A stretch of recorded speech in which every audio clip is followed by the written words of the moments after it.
Bon, aujourd'hui, il faut qu'on parle de ménopause. Il faut qu'on parle de ménopause. Ce thème est trop négligé. Moi-même, en tant que gynécologue, c'est vrai que je n'ai aucune vidéo là-dessus. Et quand je me suis rendu compte, je me suis dit, ouf, là, non, on ne doit pas laisser ça comme ça. Chaque fois, les magazines parlent de la femme jeune, de comment rester jeune, anti-aging par là, ceci. Mais cette phase naturelle de la vie de la femme ne peut pas être complètement ignorée. Surtout que ça, parce qu'on se rend compte dans la situation dans laquelle on se trouve. Normalement, chez le mammifère, la vie du mammifère s'arrête avec l'arrêt de la vie reproductive. Mais grâce aux avancées de la médecine, ou dépendamment de l'environnement où on se retrouve, on a une espérance de vie chez les femmes qui va jusqu'à 85 ans. Ça veut dire que la femme va passer près de 30 ans de sa vie en ménopause. C'est comme un tiers de sa vie qu'elle va passer dans cette phase-là. Alors, il faut bien qu'on en parle et qu'on explique à la femme ce qui arrive. Et je ne sais même pas comment ça sera quand l'espérance de vie sera à 100, 150 ans.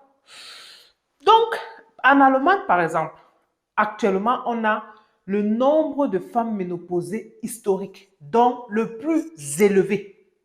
Pourquoi? Parce que les femmes qui ont vécu le baby boom, actuellement, elles sont en ménopause. Est-ce que vous vous rendez compte? Donc, et ces femmes-là, un tiers, en tout cas, souffrent. Un tiers sont franchement handicapés par les signes ou alors les symptômes, les problèmes. Je ne veux pas trop parler de... Ce n'est pas une maladie, c'est une phase naturelle de la femme. Mais il y a des symptômes qui vont avec et on va comprendre pourquoi. Un tiers sont vraiment... Elles souffrent en fait. Elles souffrent et elles peuvent être soulagées. Les femmes en parlent entre elles. Mais elles ne savent pas que le gynécologue est là. Dans la tête de la plupart des femmes, c'est le gynécologue est là quand on veut un enfant, quand on est enceinte, il fait les suivis, il est là pour la femme jeune. Non, mesdames, le gynécologue continue d'être là, même quand la phase reproductive a cessé. Surtout que vous portez en vous des organes gynécologiques qui peuvent développer des maladies. Je pense au sein, je pense aux ovaires, je pense à l'utérus pour son check-up et tout le reste. Mais sinon, aujourd'hui, on parle de la ménopause, cette phase de la vie d'une femme. Reste connecté. Salut, moi c'est Dr Letty, votre Gigi. Ici, j'informe et sensibilise les femmes et les femmes enceintes sur les questions de santé et maladie dans un langage facile, car je suis convaincue que la médecine primaire ou préventive, celle qui intervient avant l'apparition des maladies, est la meilleure forme de médecine parce qu'elle te permet de rester le plus longtemps possible en bonne santé et est moins chère. Alors, si c'est quelque chose qui t'intéresse, eh bien abonne-toi et surtout partage. Comme vous savez, les amis, ici, c'est médecine facile et on fait facile. La ménopause, d'abord, c'est quoi? La définition. De façon simple, une femme qui n'a pas eu ses règles pendant un an, on va dire qu'elle est en ménopause. Donc, vous voyez que c'est un truc qu'on fait de façon rétrospective, en fait. Un an, 12 mois sans les règles, ménopause. Mais avant de se retrouver à ce stade-là, il y a d'abord des trucs, des signes qui commencent à se manifester. Et cette période-là, on appelle ça la périménopause. Et à quel âge est-ce que la femme commence à ressentir ces trucs? Bien sûr que c'est un truc général. En général, c'est autour de la cinquantaine. Donc, on dit entre 45 et 55 ans, c'est l'âge de la ménopause. Bien sûr que d'une population à l'autre, ça peut varier. Il y a des extrêmes aussi. Mais tout ce qui sera en dessous de 40 ans, on va parler de ménopause précoce. Et après, avant ça, il y a ce qu'on appelle insuffisance ovarienne. Mais bon, ça, ce sont d'autres thèmes. Aujourd'hui, on se concentre sur la ménopause. Alors, qu'est-ce qui fait en sorte qu'une femme qui a commencé à avoir ses règles à la puberté, chaque mois, elle avait ses règles, elle était un cycle, la femme, elle est comme un cycle. À un moment de sa vie, les règles s'arrêtent. Qu'est-ce qui explique ça? Ou alors que la fertilité de la femme a une date d'expiration, si on peut dire ça comme ça. Allons comprendre. Vous savez, tout ça se joue entre Monsieur Cerveau et les ovaires. Comme je dis toujours, les ovaires, notre usine à hormones, mesdames. Ça, c'est un modèle qui vous montre un utérus, les trompes, et ça, ce sont des ovaires. Et là, c'est notre usine à hormones. Et cette usine travaille sous le contrôle de Monsieur Cerveau. Alors, quand la femme est enceinte, quand on a un bébé fille dans l'utérus qui est en train de grandir, rendez-vous compte qu'à 5 mois, le bébé a déjà ses œufs. Des millions là-dedans. Son paquet, son coffre fort d'œufs, c'est déjà là. Quand l'enfant naît, ça a réduit. Quand la puberté commence, ça a encore réduit. Vous allez me demander, ça va où? Ça meurt. C'est un phénomène, une mort de cellules naturelles programmées. C'est le corps qui fait ça seul. Donc, ça veut dire près de 99% des œufs, puisqu'on en avait des millions, meurent. Et ce n'est que normal. Alors, entre la puberté, c'est-à-dire le début des règles, et la ménopause, c'est-à-dire la fin, une femme va ovuler environ 400 fois. Alors, qu'est-ce qui se passe entre Monsieur Cerveau et Madame Ovaire en cette phase qu'on appelle la ménopause?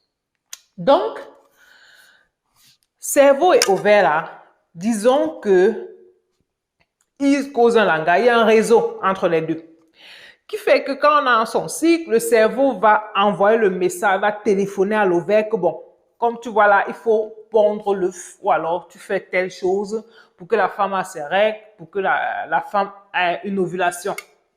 C'est ce qui se passe pendant de la puberté jusqu'à la ménopause, comme on a dit, pendant tout le cycle de la vie. Maintenant, de façon brutale, quand on atteint cette phase de périménopause, quand le cerveau appelle pour dire à l'ovaire que comme le moment est venu, fais ton travail, l'ovaire ne comprend pas. Le cerveau appelle, l'ovaire ne comprend pas. Le réseau est coupé, le crédit est fini. Donc le crédit là, c'est comme l'œstrogène en fait. C'est ce que l'ovaire devait donner de son côté. Quand le cerveau appelle, on va dire, le cerveau va utiliser une hormone qu'on appelle la FSH. Donc, voilà 2 mots-clés dans ce cycle-là. L'ovaire, il n'y a pas le crédit, l'ovaire ne comprend pas. Le réseau est coupé. Est-ce que le cerveau comprend alors que, comme tu vois là, l'ovaire est en train d'aller en retraite? Le cerveau ne comprend pas. Jusqu'à la fin de la vie d'une femme, le cerveau ne comprend pas que c'est fini pour l'ovaire comme ça. Il est là, il fait que téléphoner.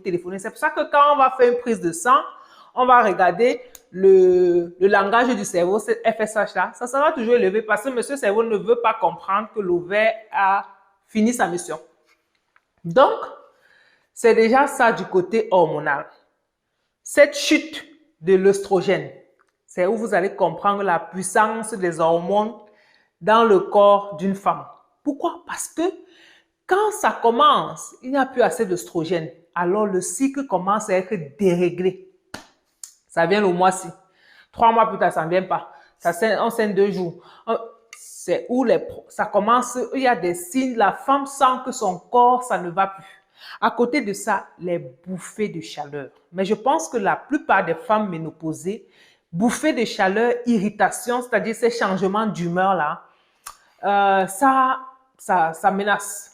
Et c'est la raison pour laquelle c'est important que même toi qui n'es pas encore une femme, ou même toi qui n'es même pas une femme pour ta maman, ta tante, ta grand-mère, je sais pas, tu peux lui expliquer parce que quand ta maman va commencer à se comporter bizarrement, un petit truc, elle pleure, tu la reconnais plus, elle est complètement changée.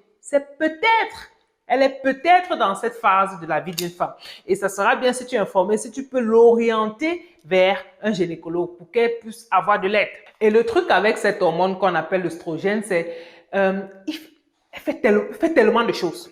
Tellement de choses. Parce que l'œstrogène va également tapisser les muqueuses. Il va tapisser les muqueuses au niveau des organes génitaux. C'est la raison pour laquelle ces femmes-là vont commencer à avoir des problèmes de sécheresse vaginale. Elles vont avoir une peau tellement fine, tellement sèche, ça se blesse très facilement.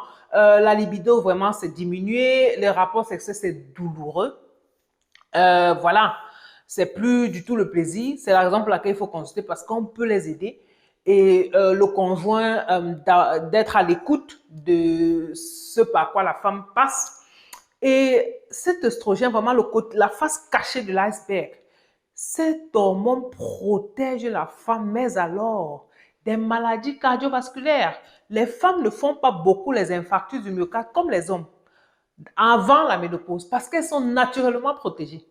Vous voyez un peu. À côté de ça, la masse osseuse, ça donne de bons os, si on peut dire ça comme ça. Ça fait qu'une femme, quand elle va en ménopause, c'est pour ça qu'on va toujours lui recommander une certaine alimentation. On va recevoir Josie qui est sur la chaîne à qui je fais un coucou, où elle va encore mieux nous en parler en tant que spécialiste de la chose. Comment s'alimenter en tant que femme ménopausée africaine. Alors, une autre chose que l'oestrogène fait, c'est le côté cognitif, le côté connaissance de la femme. Ces femmes peuvent avoir des troubles, des pertes de mémoire à cause de ce manque de cette hormone. Comme j'ai dit, ce n'est pas toutes les femmes qui auront besoin d'un traitement, qui auront besoin d'être aidées ou soulagées. Comme un tiers des femmes, ça va.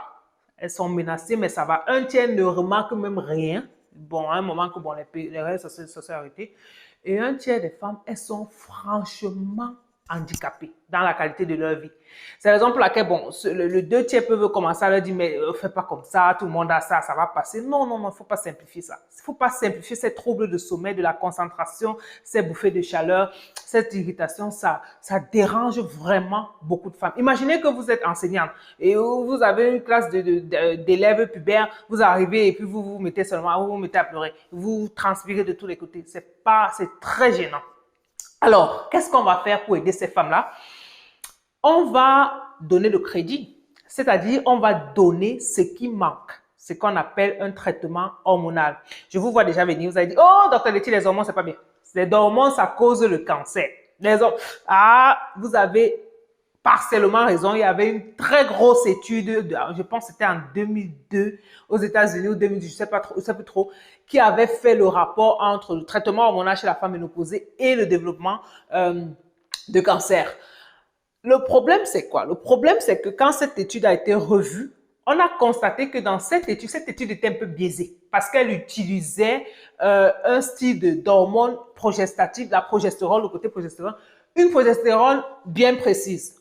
Or, on a vu que quand on utilise la progestérone naturelle, on n'a pas ce problème de cancer élevé. Et bien sûr, il faut causer avec les femmes. Il faut bien comprendre leur peur parce qu'on se retrouve dans une situation entre l'enfer de la chaleur et la peur des hormones. En médecine, le principe, c'est toujours le moins possible autant que nécessaire. C'est pour ça qu'il faut, on va vraiment causer avec la femme. On va essayer d'analyser ses peurs. Est-ce que c'est réel ou bien c'est à cause de ce qu'on entend dans les médias, à cause de de son vécu dans la société. Si la femme dit, non, j'ai vraiment peur, docteur, ma copine a eu le cancer du sein et tout, il n'y a aucun problème, mais elle souffre. On va d'abord bien sûr lui demander, vous souffrez à quel point?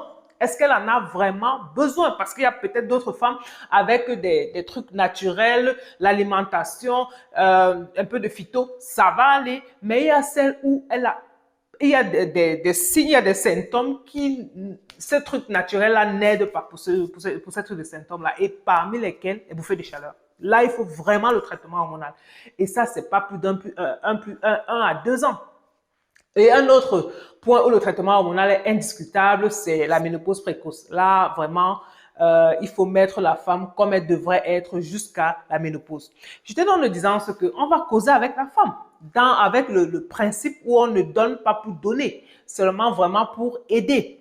Ça, je lisais une étude qui avait été faite, je pense aussi aux États-Unis, où on demandait aux femmes comme ça, qu'est-ce qu'elles pensent, quelle sera la cause de leur décès. Alors, qu'est-ce qui tue les femmes, si on peut formuler ça comme ça? Et la plupart ont dit le cancer du sein. Et après, en réalité, quand on essayait donc de revoir les statistiques de quoi meurent la plupart des femmes, mais c'était de maladies cardiovasculaires. D'accord? Surtout à cet âge-là où l'œstrogène, où l'hormone de la femme n'est plus là pour la protéger de ces maladies-là. Donc, vous comprenez, mesdames, n'ayez pas une homophobie. C'est pas, bien sûr, pas obligatoire, mais quand c'est nécessaire, n'ayez pas peur non plus parce que ça peut vraiment vous aider. Il faut tout simplement en parler vraiment quelles sont vos peurs, clarifions les questions. Et à la fin, ça ne va toujours pas. Il y a d'autres moyens d'appliquer les hormones. On peut le donner de façon adhésive, comme un pansement adhésif. On peut le donner comme une crème. C'est pas systématique. Donc là aussi, le risque est bas. Voilà, donc c'était donc ça, mesdames, c'était ça, cette brève vidéo sur la ménopause. C'est un thème assez vaste, ça c'était vraiment pour vous donner une idée générale de la chose. Si vous voulez plus, dites-le nous en commentaire, dites-le moi en commentaire, on en parlera. Mais sinon, si vous le souhaitez, dites-le nous également qu'on fasse une vidéo spéciale sur l'alimentation de la femme ménopausée. C'était Dr Letty, le docteur en qui les femmes ont confiance, les hommes aussi. J'espère que cette vidéo t'a plu. Si tu connais des personnes pour qui ces informations seraient utiles, n'hésite pas à partager cela avec elles. Et abonne-toi, là tu seras automatiquement alerté chaque fois qu'il y aura une nouvelle vidéo. Et ensemble, nous réussirons à implanter chez toi la culture de la prévention afin que tu restes le plus longtemps possible en bonne santé. C'était Dr Letty, le docteur en qui les femmes ont confiance, les hommes aussi.